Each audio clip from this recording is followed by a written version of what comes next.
देखिए, राहुल गांधी, मल्लिकार्जुन खड़गे, जितने भी कांग्रेस के बड़े बड़े लीडर हैं, वो ये कहते हैं कि अगर इस बार नरेंद्र मोदी चुनाव जीते तो फिर संविधान खत्म हो जाएगा, इसके बाद कभी चुनाव नहीं होगा, हमेशा मोदी जी रहेंगे।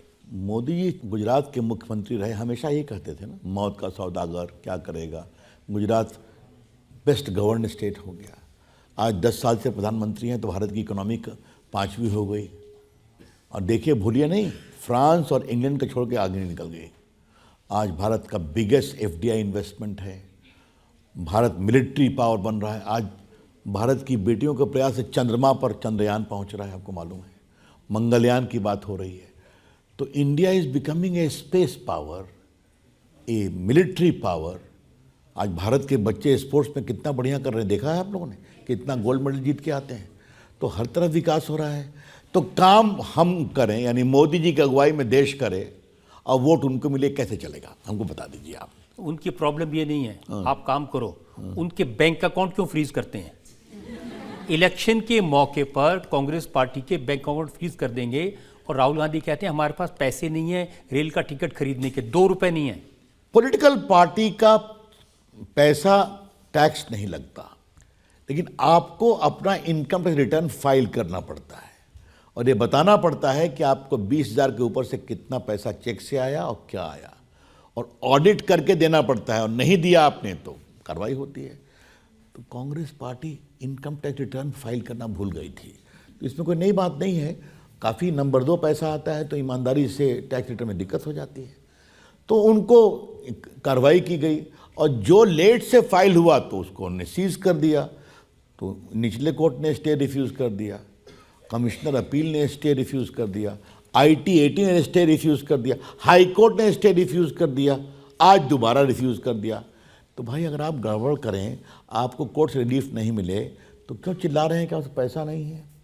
वैसे एक बार मैं बता दूं आप लोग को, नेशनल हेराल्ड केस में राहुल जी और उनकी माता जी सिर्फ 50 लाख रुपया लगा करके 5,000 करोड़ की प्रॉपर्टी के मालिक हैं। दिल्ली में नेशनल हेराल्ड का दफ्तर है, पटना में है, लखनऊ में है, मुंबई में है, मोहाली में है। अब देखिए क्या क्या होता रहता है। तो राहुल गांधी के पास टिकट के पैसे नहीं हैं, ये देश विश्वास नहीं करेगा। उन्होंने एक और आरोप लगाया, वो स्वर्गीय अरुण जेटली पर, वो नहीं है जवाब देने के लिए, मैंने सोचा ये सवाल आपके सामने रखूं। उन्होंने कहा कि जब लैंड एक्विजिशन एक्ट बन रहा था तो अरुण जेटली ने मुझे बुलाया और कहा कि इसके खिलाफ मत बोलो वरना तुम्हारे ऊपर केसेस हो जाएंगे।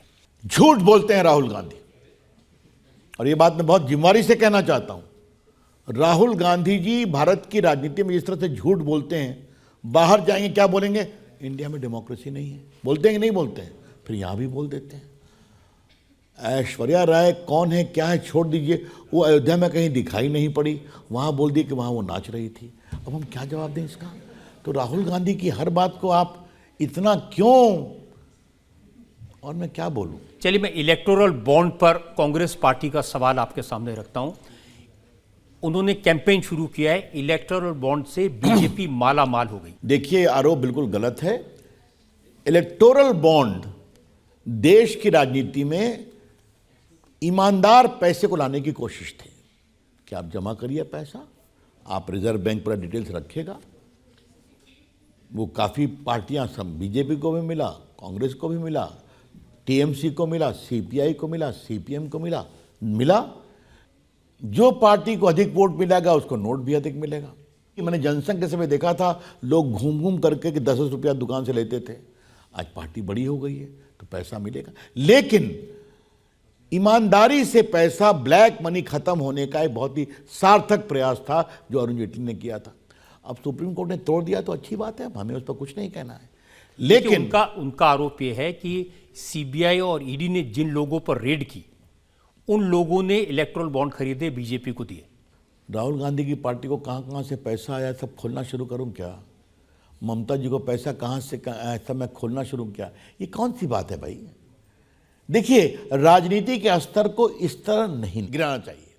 लोकतंत्र में खर्चा होता है, आप चुनाव लड़ोगे तो खर्चा होगा, प्रचार करना पड़ेगा, बाकी करना पड़ेगा, और लोकतंत्र देश के लिए जरूरी है। तो लोकतंत्र का पैसा अच्छे सोर्स से आए कि नंबर 2 से आए, इस पर बहस होनी चाहिए। जर्मनी में सरकार फंडिंग करती है और फंडिंग का तरीका क्या है? जिसको अधिक वोट मिलेगा उसको अधिक पैसा मिलेगा। तो राहुल गांधी जी, आपको वोट नहीं मिलता फिर भी आपको इतना पैसा मिलता है, तो काहे परेशान हैं आप? लेकिन ये सच है कि कांग्रेस पार्टी के पास पैसे की कमी है चुनाव लड़ने में? अभी तो आपको इंक्वायरी करना पड़ेगा। ऐसा है क्या? जो व्यक्ति 50-55 साल जो पावर में रहे हैं और आज भी पावर में हैं, वैसे कांग्रेस पार्टी के सोर्स ऑफ फंडिंग कई जगह से आते हैं, मालूम है ना आपको? आज पता नहीं आपके अदालत में हम राहुल गांधी पर इतना समय क्यों दे रहे हैं, क्यों दे रहे हैं?